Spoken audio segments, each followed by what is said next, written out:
Good morning, Jerry. How are you?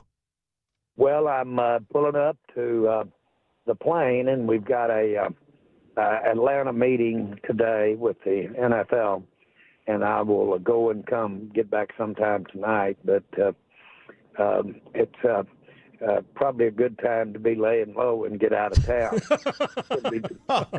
could be dangerous. Could be dangerous out here. How much were the birthday plans affected Sunday night? Well, of course, it's asking too much to get more than probably is realistic, but I had visions of sugar plums. I really never thought that we couldn't move the ball on those guys, and that was quite an eye-opener. But let me tell you this, I've had a lot of birthdays, and but more than that, I've had many great days, and every time you have one of those, it'll take care of about a half a year's worth of bad days. And so I know this, the next time we have a win, which I hope it's 2 weeks from now, we're going to celebrate on this deal because those are hard to come by. When we get on the show Monday morning, I'm going to do some yucking it up because this just reminds you there's no giving when you walk out there. Yes. Jerry, have you reassessed the gap? I know you were asked this after the game, but have you reassessed the gap between you guys and the top of the NFC? Well, let's just put it like this. The gap that we're assessing is that one you saw out there the other day. And I think that tied the top score I've had against us since I've been involved with the Cowboys. And so that's the gap I'm looking at. I don't look at necessarily the rest of it. And that gap needs addressing. And we knew coming in we need to have a special plan. And we thought we had the plan in mind, and we didn't execute it and didn't play well enough to execute any plan. But, again, the big thing is that when our fundamentals, what we're trying to do, we're trying to and counted on a pretty young offensive line to basically step up here this year and play at a level that, frankly, probably was higher than our the level we thought was a little more than could expect. On the other hand, these guys will get better. The places that would have concerned me the most are the places that we can get better across the board. We know our quarterback can have better days. We know our offensive line is getting better and will get better as we move into against San Francisco. And we know that we can do some more work regarding our routes, regarding how we react when we're pushed. When we are pushed, just almost ran up somebody's butt here, and they're driving in the car to the airport here. But the bottom line is that the areas that we can basically improve in, we have the ability to improve in, and that would have made all the difference in the world out there the other day. So do you that's still? An answer to your question. That's an answer to your question about the gap. Yeah. The question is how can we step back up there and get in a spot to compete against a Detroit?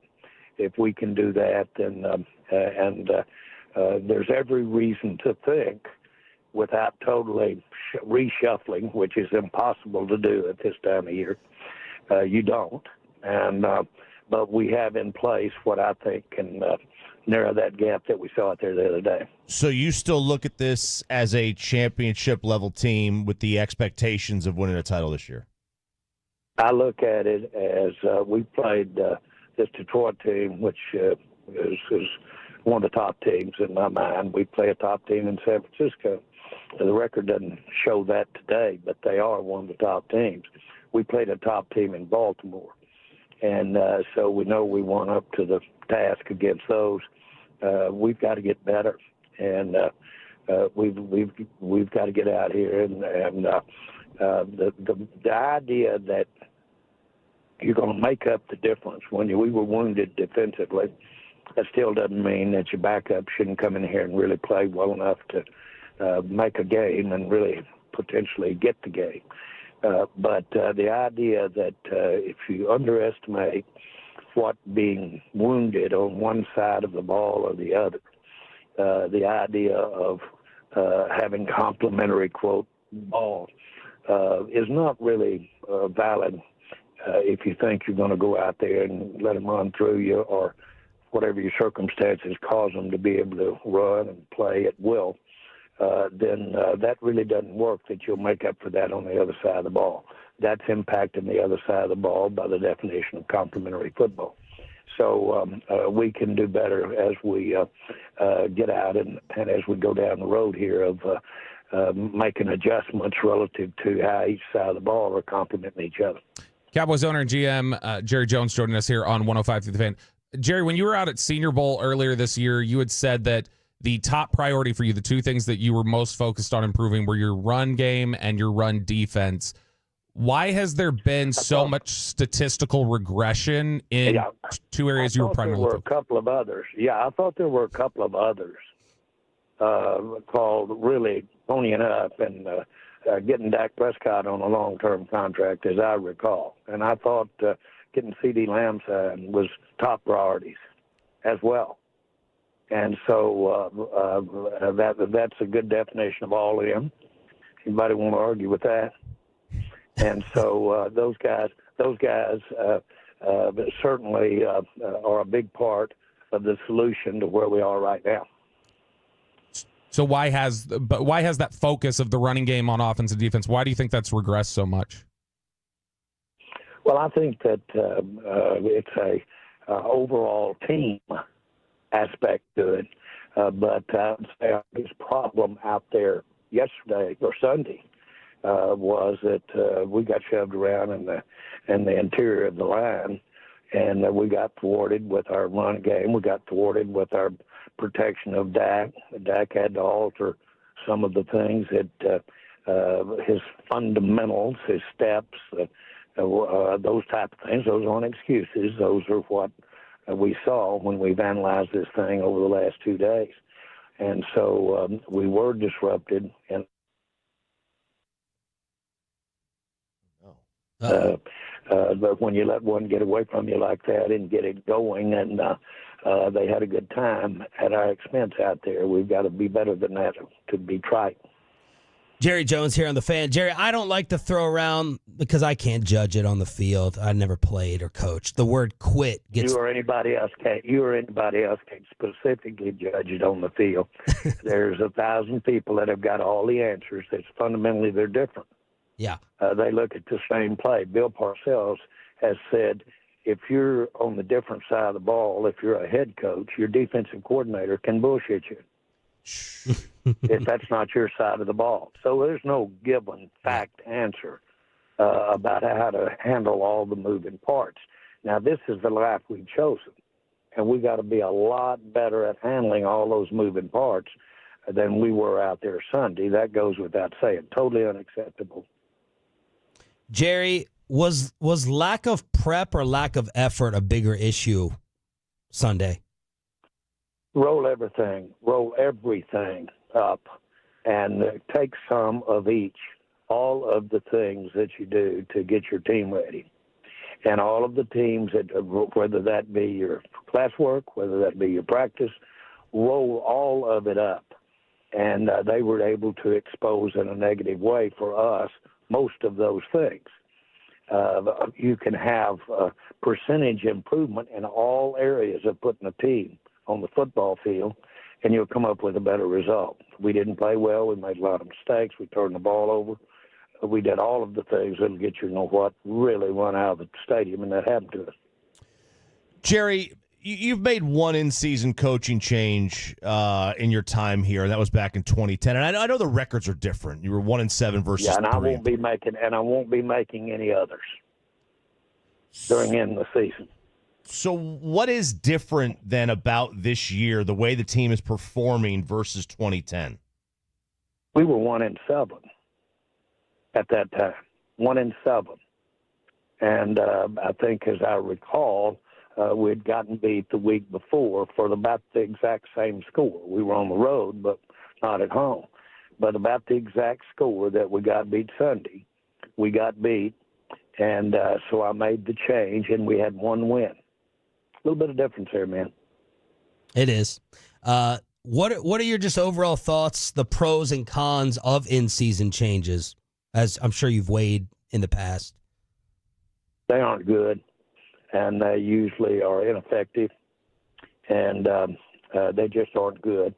And they've got to be, at that particular time, I did think it was the thing to do. I think it did produce a positive effect, but we'll never know, will we? Of what Wade. All Wade did was move over to Denver. He didn't become the head coach. He became the defensive coordinator, and was one of the few times in my 35 years in the NFL that I heard throughout the league that the one coach was responsible for them having the team, and that was Wade Phillips running the defense for Denver when they won the Super Bowl. Now, that was the coach I'd let go out of here just a few years earlier. So much for knee-jerking on 1-7. Jerry, you know, there's been a lot of talk about execution. I think you've mentioned it here already.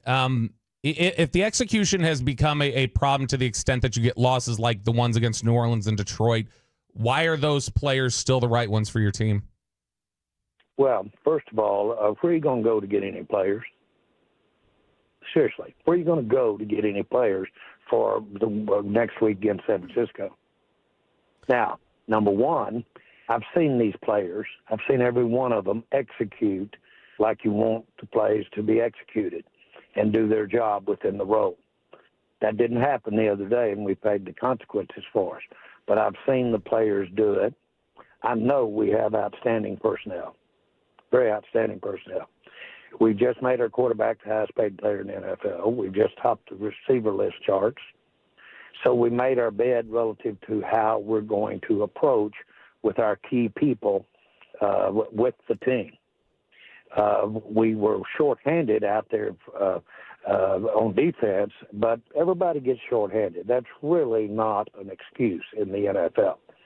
Your depth should step up there, and you should be able, if you can, to compensate to some degree.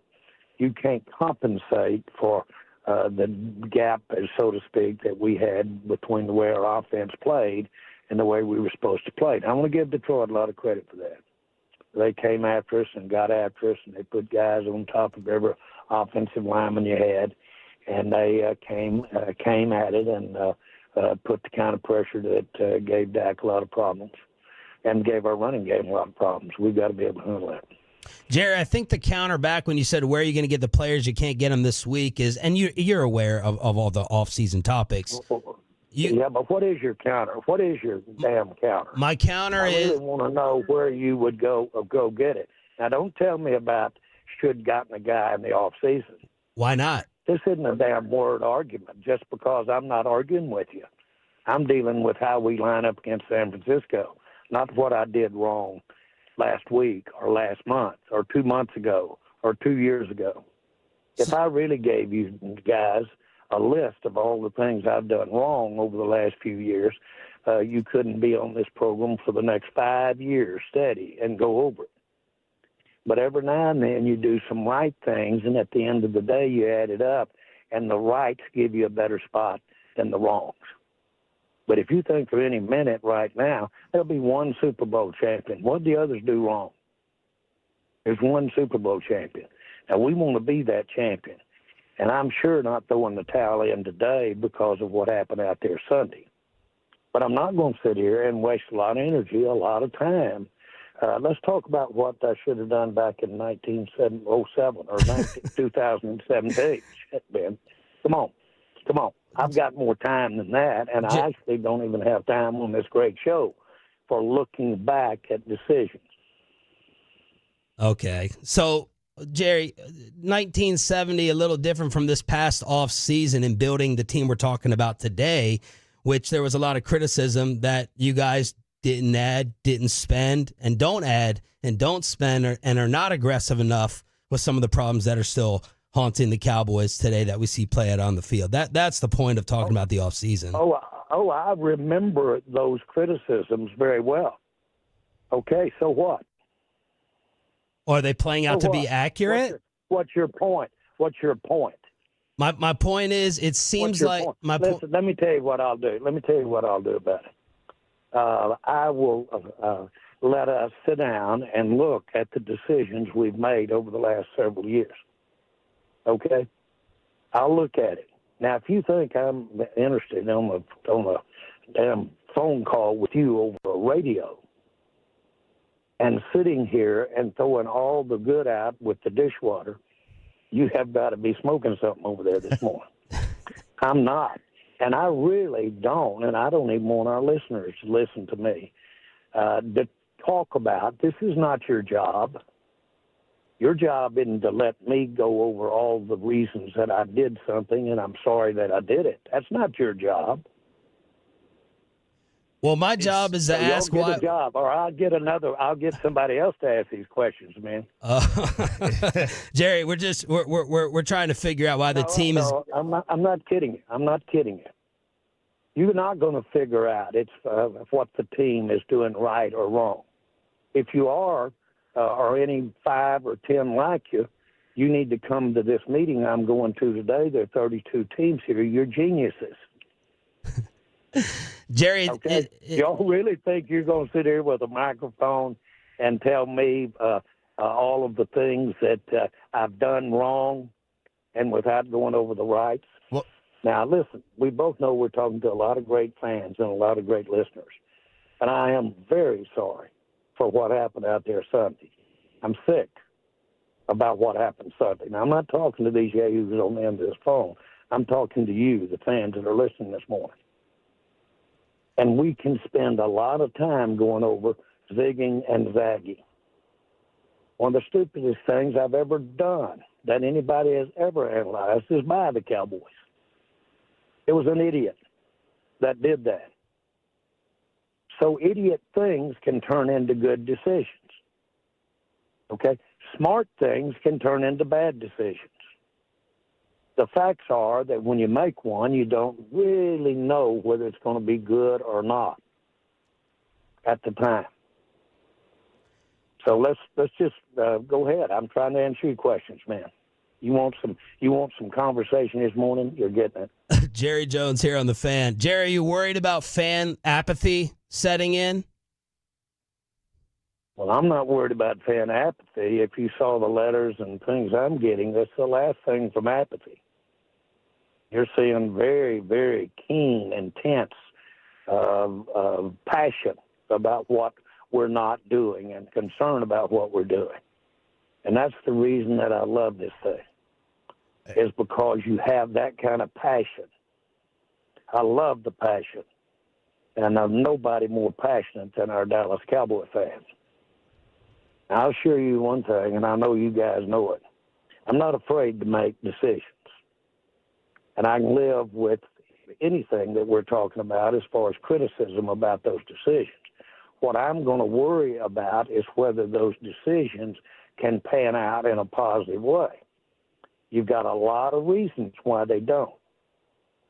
And you've got a lot of teams up here looking around at some of the decisions they've made over the last few years. Just because everybody else is making bad decisions doesn't mean that justifies you making a bad decision. You say you so don't. We can go into this. I'm saying what I'm saying. Don't tell me what I'm saying. Okay. You listen to what I'm saying. Jerry, why are you getting so mad at us? We're just asking you why the blowouts are happening, the historical differences at home. We're just asking about it on behalf of the fans, and you're getting real ticked off and mad at us. We're just I'm not. Hey, can I tell you something, guys? I don't get mad at people that I can not be with if I don't want to be with. I don't get mad.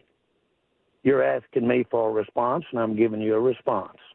We got to play better, and we got to play better at specific points. No, there's no looking for stepping out here and bringing in 20 new players between now and the bye. That's not the way it works. But I like the players that we have.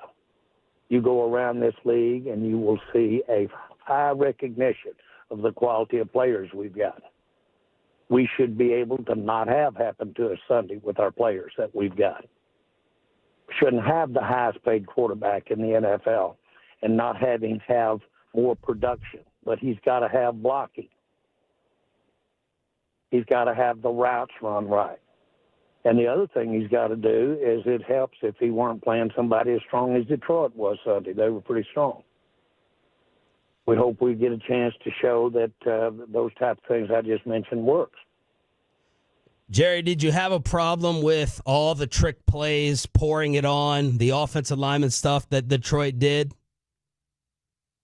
That was a lot of fun that you're having. You can do that when you've got a lot of time. You can do some things defensively when you got your other team reeling.